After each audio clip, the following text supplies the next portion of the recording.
Big boy, you ready? Come on.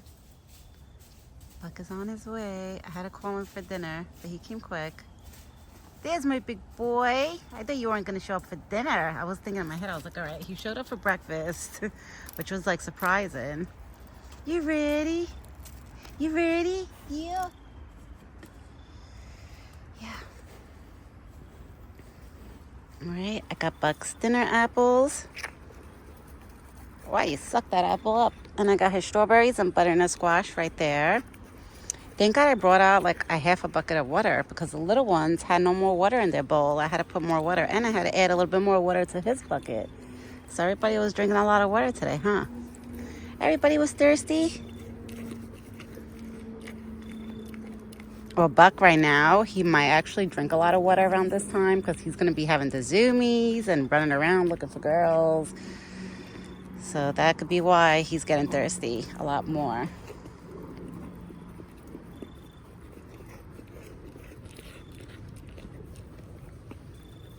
At least you came for dinner.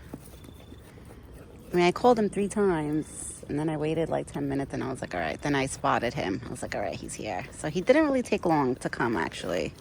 Only 10 minutes. Not bad. And my mother-in-law is watching the baby. Well, he's taking a nap right now. He's taking his, like, evening, I would say, afternoon nap. So he's sleeping. I gave him a bath around like 2 o'clock it was, 2:30. I gave him a bath because he spit up milk and it went on his neck and a little bit by his face and it was like a stinky smell. So I was like, I was like, you're getting a bath. Because I have like unscented wipes. So even if I was to wipe up his neck and stuff, it's still going to make that weird milky smell. So I ended up giving him a bath this afternoon. Putting nice, clean, comfy clothes on him. Then he had a bottle. Then he was walking around in his walker and he got tired. My mother-in-law was like, wow, he's sleeping? I said, yeah. I said, his little body's worn out. I said, after a nice warm bath and playing and a bottle, he's worn out. Right, Buck? Your brother gets worn out quick too, just like you. Especially now that my son is in the walker. Where you smell daddy? This is usually the shirt that my husband wears. What, did you smell daddy on it? And you're like, no, I don't want no part of it. That, or he just smelled my pants. He probably smelled my dog because my dog was on me. He was like, ugh, like, I don't like that scent. But he's pretty good. He definitely got to know my dog's scent because he's good with my dog.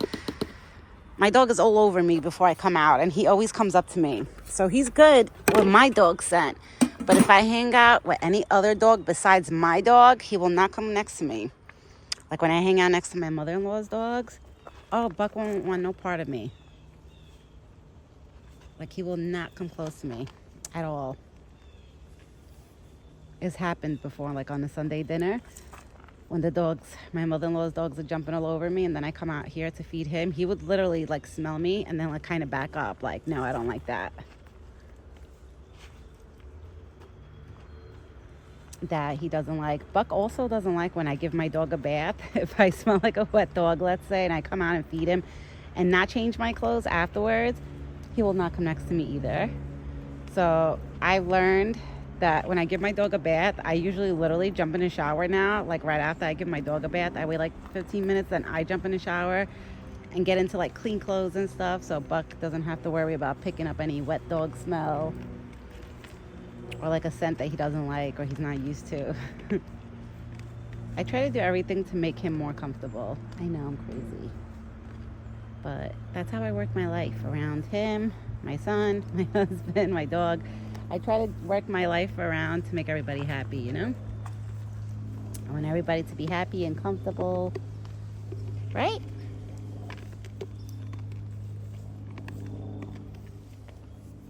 Especially Buck, he's very particular with scents. Like if he picks up scents he's not like sure about. There's no way you finished already all that food. Of course, look how fast he ate everything, guys. He ate that butternut squash so quick and the strawberries. He left the corn in the bucket. But the corn he'll probably come back at night to eat, I notice.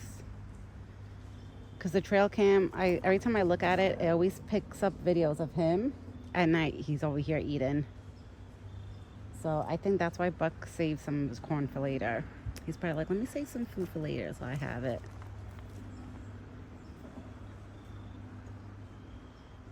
But I'm not going to stay out here too long. So my mother-in-law, she could go cook her dinner and stuff. And I could cook my dinner. I'm kind of hoping that when I go inside, my son is still sleeping, so I can start prepping my dinner while he sleeps. Because then I'll be out of luck if he's awake by the time I go inside. I'm going to have to wait until he's in his walker, running around playing, and then I could like start preparing my dinner. Because I'm making a chicken dinner tonight. I'm making chicken tacos. My husband loves it. I season like chicken strips. I buy like tenderloins, like chicken tenderloins. I buy like I make them from scratch, not the ones that are cooked already. And I season them with fajita seasoning and chop them up all in pieces and then mix them up with the sweet peppers. Comes out really, really good. I rather prepare the chicken while my son is sleeping because remember, I'm touching raw chicken. So I don't want to contaminate anything that has to do with the baby. So usually if my son is awake and I have to cook chicken, I'm literally washing my hands, my arm, like the countertops, like where I'm like making the chicken. I'm sanitizing everything because I always think in my head, I'm like, oh my God, I don't want the baby to catch salmonella. Like I always think about stuff like that. That always goes through my head. So that's why I kind of hope he's still sleeping. But now you decided to eat your corn again. I wasn't even paying attention to him. I was just looking straight up. Look, I wasn't even paying attention to you and I see you eating your corn again. Eating your corn again, my big boy. I'm so happy. Today you came on time.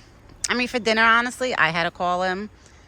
But I think it's because I came out here extra early, guys. I came out here like 4:20, 4:25, like that. So that's probably why Buck wasn't here. Because usually when I come out around 5 or 4:45, he's always here waiting. So that's why today I was here a little on the earlier side. Tomorrow I'll probably come out a little later, not too early like I did today. Oh, don't start that again. This is what he does, guys. Every year he does this. You're going to get your antler stuck.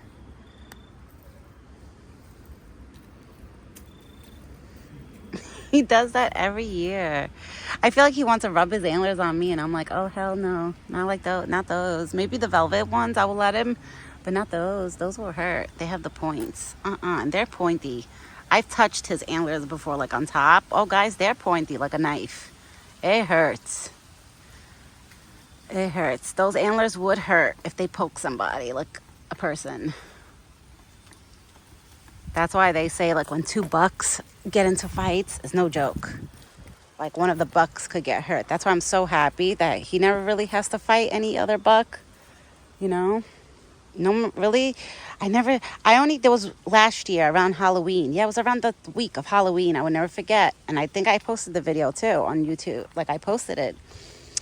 There was a baby buck that had like maybe only like 2 or 3 points on his antlers, and he walked right past the trail cam.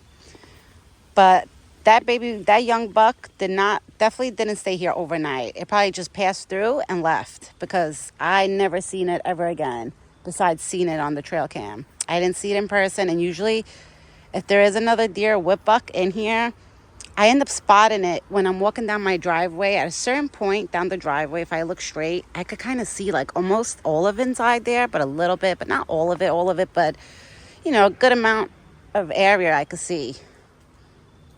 So that young buck, either Buck chased him out that time because it was around, this time like this, or that young buck just picked up his scent and must have been like, oh no, I'm not hanging out here. There's a big boy that lives here. Like,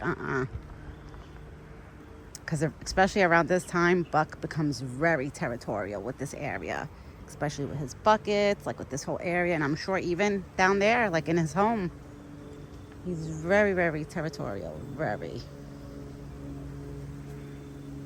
I'm sad that, guys, I haven't seen Thumper, the bunny, remember? The last time I seen Thumper was, I don't remember. I don't know if it was the beginning of September. And that's it. I haven't seen Thumper. But usually when it starts getting cold, I don't really see the bunnies like that like I used to.